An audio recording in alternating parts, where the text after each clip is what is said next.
Welcome back all of you in Madhu pharma. आइए सबसे पहले हम जानते हैं अपने D form first year subject HAP के बारे में। देखिए आपका सिलेबस है, पहले आप लोगों को सिलेबस इंट्रो करा दें। तो आपका सिलेबस जो ह्यूमन एनाटॉमी एंड फिजियोलॉजी, ये आपका सब्जेक्ट एचएपी का फुल फॉर्म है ह्यूमन एनाटॉमी एंड फिजियोलॉजी, ठीक है। उसके बाद देखिए आइए हम सबसे पहले जानते हैं फर्स्ट चैप्टर के बारे में। तो आपका जो फर्स्ट चैप्टर है उसमें आपका टॉपिक है scope of anatomy and physiology, ठीक है। तो हम जानेंगे स्कोप ऑफ एनाटॉमी क्या होता है और फिजियोलॉजी क्या होता है, ठीक है। उसके बाद चलिए यहाँ देखते हैं Anatomy is a branch of science in which we study about the whole body part and relationship among them।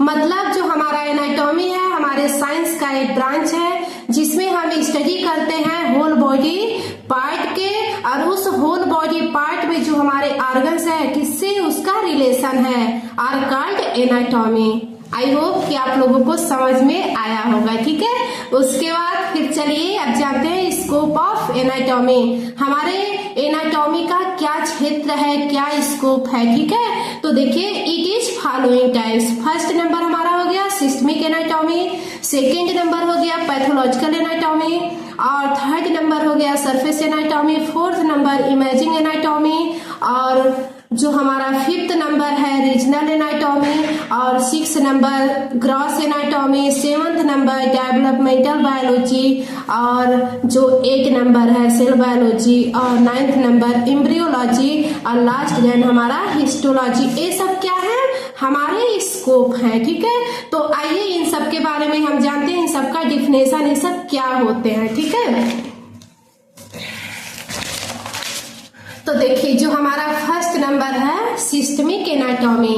Systemic anatomy इसका डिफिनेशन देख लेते हैं। Systemic anatomy is the study of the human body organisation by system such as, जैसे systemic anatomy जो होता है हमारे human body में एक तरह से ऑर्गेनाइज सिस्टम होता है। जैसे हमारे एग्जाम्पल में ले लिया जाए कार्डियोवास्कुलर सिस्टम को, हमारे डाइजेस्टिव सिस्टम को, ठीक है। तो जो हमारा किसी एक सिस्टम को लीजिए तो हमारा जो कार्डियोवास्कुलर सिस्टम है उसमें हमारा मोस्ट इंपॉर्टेंट ऑर्गन्स हमारा हार्ट है, और जो हमारे हार्ट है उसमें हमारे ब्लड वेसल्स प्रेजेंट होते हैं। जैसे सपोज दैट ये हमारे हार्ट हो गए, ठीक है, ये सपोज दैट ये हमारे हार्ट हो गए, और हमारे हार्ट में सिस्टमिक तरीके से हमारे जो ब्लड वेसल्स लगे होते हैं, ठीक है, ये सब हमारे ब्लड वेसल्स, और जो ब्लड वेसल्स होते हैं जैसे हमारे आर्टरीज और वेन्स हो गए। हमारे आर्टरीज में क्या होता है, जो ब्लड का फ्लो होता है, ठीक है, इसी को एक तरह से हम अपने सिस्टमिक सर्कुलेशन में पढ़ते हैं, ठीक है। उसके बाद फिर आप आ जाइए, उसी को ही सिस्टमिक एनाटॉमी बोलते हैं, ठीक। उसके बाद आप जो सेकेंड नंबर है पैथोलॉजिकल एनाटॉमी। पैथोलॉजिकल एनाटॉमी क्या होता है, उसमें हम स्टडी करते हैं अपने डिजीज का। Study of disease are called pathological disease. मतलब पैथोलॉजिकल एनाटॉमी मतलब क्या होता है, डिजीज मतलब कोई रोग, उस रोग के बारे में हम पैथोलॉजिकल एनाटॉमी में स्टडी करते हैं, ठीक है। उसके बाद आइए सरफेस एनाटॉमी। सरफेस एनाटॉमी क्या होता है, surface anatomy is also known as topographical anatomy. Topographical anatomy के नाम से भी जाना जाता है सरफेस एनाटॉमी को। और इसमें क्या होता है, is the study of the external and internal features of the body. मतलब एक्सटर्नल पार्ट के बारे में, जो हमारे बॉडी में हमारे जो पार्ट है, जो हमारे ऑर्गन है किसी स्पेसिफिक ऑर्गन को, and how they related to the internal structures like हमारे बोन्स, हमारे मसल्स, हमारे ऑर्गन्स, ये सब हमारे किस जगह पे इंटरनली और एक्सटर्नली प्रेजेंट हैं, इसी को ही हम सरफेस एनाटॉमी में स्टडी करते हैं, ठीक है। आई होप कि आप लोगों को समझ में आया होगा। उसके बाद फिर आप लोग चलिए फोर्थ नंबर आपका imaging anatomy. Imaging anatomy the study of the structure of human body as seen through medical imaging technique. हाँ, मतलब जो इमेजिंग एनाटॉमी है इसको एक तरह से हम मेडिकल इमेजिंग टेक्निक के नाम से भी जानते हैं। और ये कहाँ, मतलब इसकी स्टडी कहाँ की जाती है, हम लोग ह्यूमन बींग्स के बारे में पढ़ा है। तो structure of the human body मतलब हमारे ह्यूमन बॉडी के अंदर जो भी डिफरेंट टाइप्स के मतलब इमेजिंग टेक्निक होते हैं उसके बारे में स्टडी करेंगे। जैसे हमारे एग्जाम्पल में आ गए एक्सरे हो गया, सीटी स्कैन हो गया, अल्ट्रासाउंड हो गया।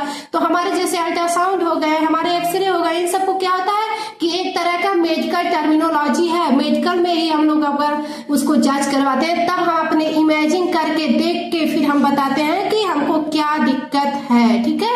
वही हमारा इमेजिंग एनाटॉमी हो गया। उसके बाद हमारा 5th नंबर जो है रीजनल एनाटॉमी, ठीक है। रीजनल एनाटॉमी में specific region of the body, मतलब रीजनल एनाटॉमी में हमारे बॉडी के स्पेसिफिक जगह पे कहाँ क्या प्रेजेंट है उसको हम रीजनल एनाटॉमी में स्टडी करते हैं।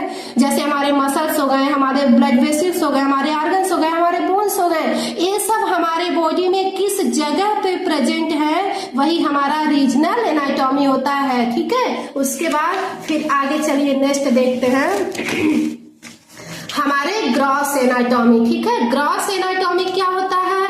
Gross anatomy is also known as microscopic anatomy. Gross anatomy को एक अदर नेम से भी जानते हैं, माइक्रोस्कोपिक एनाटॉमी के नाम से भी जानते हैं, ठीक है। और एक पॉइंट और देख लीजिए, structure of the body that can be seen with the necked I without the use of a microscope. मतलब इसमें क्या होता है, हम किसी बॉडी के स्ट्रक्चर को नेक्ड आई से भी देख लेते हैं, मुझे माइक्रोस्कोप की जरूरत नहीं पड़ती है, ठीक है। आर कॉल्ड ग्रॉस एनाटॉमी या माइक्रोस्कोपिक एनाटॉमी, ठीक है। उसके बाद फिर अगला आपका डेवलपमेंटल बायोलॉजी। डेवलपमेंटल बायोलॉजी क्या होता है? Developmental biology the study of the process by which organism develop. मतलब डेवलपमेंटल बायोलॉजी का मतलब होता है कि हमारे बॉडी में जो हमारे ऑर्गन्स हैं उन सबका डेवलपमेंट कैसे होता है, आर कॉल्ड डेवलपमेंटल बायोलॉजी। इसके एग्जांपल क्या है? ऑर्गेनोजेनेसिस। और ऑर्गेनोजेनेसिस का मतलब होता है formation of organs, are called organogenesis. ये हमारे डेवलपमेंटल बायोलॉजी का एग्जांपल हो गया, ठीक है। उसके बाद फिर क्या है अगला नेक्स्ट हमारा 8 नंबर सेल बायोलॉजी, ठीक है। अब देखिए cell biology is also known as cytology. Cell biology जो होता है इसके स्टडी को इसको अदर नेम से साइटोलॉजी के नाम से भी जानते हैं, ठीक है। और अगला पॉइंट देख लीजिए, study of cell are called cell biology. मतलब जिसमें हम स्टडी करते हैं अपने सेल का उसको ही बोलते हैं सेल बायोलॉजी, ठीक है। उसके बाद फिर आप आ जाइए एम्ब्रियोलॉजी पे। एम्ब्रियोलॉजी क्या होता है? डेवलपमेंट और formation of embryo are called embryology. मतलब हमारे एम्ब्रियो का जैसे जैसे डेवलपमेंट होता है, विकास होता है, इसी को ही बोला जाता है एम्ब्रियोलॉजी, ठीक है। अब यहाँ देखिएगा हम आपको ग्रीक वर्ड में भी बताया, एम्ब्रियोलॉजी जो होता है हमारे 2 ग्रीक वर्ड से मिलके बना होता है, पहला एम्ब्रियो दूसरा लॉजी। और एम्ब्रियो मतलब होता है फीटस, हाँ, इसको हिंदी में बोलते हैं भ्रूण, ठीक है। और जो हमारा लॉगस है मतलब study of fetus are called embryology, या study of embryo are called embryology, ठीक है। उसके बाद आप आइए लास्ट आपका है हिस्टोलॉजी, ठीक है। Histology of tissue are called histology. मतलब study of tissue are called histology. Histology में हम स्टडी करते हैं अपने टिश्यूज के बारे में, आर कॉल्ड हिस्टोलॉजी। और हिस्टोलॉजी जो होता है 2 ग्रीक वर्ड से मिलके बना होता है, हिस्टो और लॉजी। हिस्टो मतलब टिश्यू और लॉजी मतलब study of tissue are called histology. I hope कि आप लोगों को एनाटॉमी और एनाटॉमी का स्कोप समझ में आया होगा। अब चलिए जानते हैं कि फिजियोलॉजी क्या होता है, ठीक है।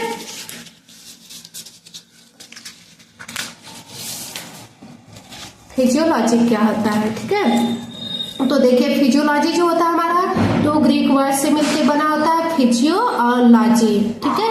फिजियो मतलब फंक्शन और लॉजी मतलब स्टडी, ठीक है। तो यहाँ देख लेते हैं, it is the branch of science in which we study about whole body part and their function are called physiology. मतलब जो हमारा फिजियोलॉजी होता है हमारे साइंस का एक ब्रांच होता है जिसमें हम स्टडी करते हैं अपने होल बॉडी पार्ट के, और होल बॉडी पार्ट के जो और उसके फंक्शंस के बारे में आर कॉल्ड फिजियोलॉजी, ठीक है। उसके बाद इसके एग्जांपल्स में हमारे ऑर्गन्स वर्क हो गए, ठीक है। और जैसे हमारे ऑर्गन्स वर्क में हम एग्जांपल ले ले अपने हार्ट के बारे में, ठीक है, अपने हार्ट के बारे में, अपने लंग्स के बारे में, इन सब के बारे में एग्जांपल ले ले, तो जो हमारा हार्ट है एक तरह से हमारा क्या वर्क करता है हमारे बॉडी में, ये हमारे हार्ट का फंक्शन हो गया। हमारा जो लंग्स है, लंग्स हमारे बॉडी में किस लिए रखा गया, इसका क्या फंक्शन है, क्या वर्क है, ये हमारे लंग्स का। इसी से हम आपको क्लियर हो गया कि ऑर्गन्स वर्क का मतलब यही होता है। और ये सब हमारे फिजियोलॉजी के एग्जाम्पल्स हो गए, ठीक है, इतना समझ में आया। उसके बाद चलिए आप लोग जानते हैं स्कोप ऑफ फिजियोलॉजी। हमारे फिजियोलॉजी का क्या स्कोप है, क्या क्षेत्र है, ठीक है। तो इट इज फॉलोइंग टाइप्स। हमारा जो फिजियोलॉजी का स्कोप है ये भी फॉलोइंग टाइप से है। जैसे हमारे उसमें एनाटॉमी में था स्कोप, ठीक है। तो पहला देखिए न्यूरोफिजियोलॉजी, दूसरा एंडोक्राइनोलॉजी, तीसरा एक्सरसाइज फिजियोलॉजी, और फोर्थ नंबर पैथोफिजियोलॉजी, और fifth number cardiovascular physiology, six number immunology, और सेवंथ नंबर रीनल फिजियोलॉजी, और अगला next last then respiratory physiology, ठीक है। तो आई होप कि आप लोगों को इतना समझ में आया होगा। और जैसे हम आपको एनाटॉमी में एनाटॉमी का डिफिनेशन बताए थे और उसका स्कोप बताए थे और स्कोप को डिफाइन किए थे, वैसे ही सेम है फिजियोलॉजी क्या होता है इसको मैंने बताया और इसके स्कोप को सारे को डिफाइन वो किया। और इसके बाद अब इसका डिफिनेशन देखते हैं इस स्कोप का, ठीक है। तो पहला देखिए हमारे न्यूरोफिजियोलॉजी, ठीक है। न्यूरोफिजियोलॉजी मतलब study of functional properties of nerve cell are called neurophysiology. Neurophysiology को अगर ग्रीक वर्ड में बोला जाए तो ऐसे देख लीजिए,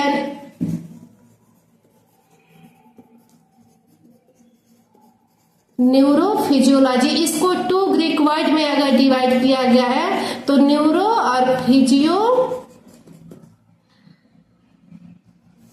और लॉजी, ठीक है। न्यूरो मतलब हमारे न्यूरॉन्स, हमारे नर्व सेल, और फिजियो मतलब हमारे फंक्शन उसके क्या है, लॉजी मतलब स्टडी ऑफ न्यूरॉन्स, और न्यूरॉन्स के हमारे क्या फंक्शंस है आर कॉल्ड न्यूरोलॉजी, ठीक है।